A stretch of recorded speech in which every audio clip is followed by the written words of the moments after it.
Hello po. Ito po yung bagong update po ng aming lote. So ito po yung kanyang kalsada palabas. Ayan, 1 to 2 minutes lang po drive sa National Road. Ito po yung ating area. Ayan, may sunset na rin po. Ayan, kitang kita po yung sunset.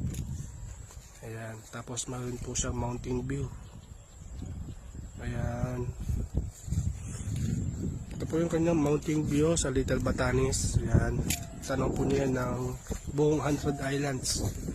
Then sa Alaminos naman po, mga 10 to 15 minutes po na sa City of Alaminos na po tayo.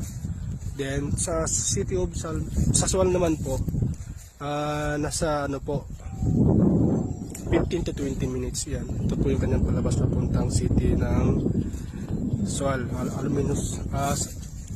Sual po, Sual, ayan, bayan ng Sual. Ayan. Sa gustong kumuha po ng lote, installment po, 2 to 3 years to pay po siya. Minimum cut po niya is 100 to 1,000 square meter po. Ayan, thank you po and God bless.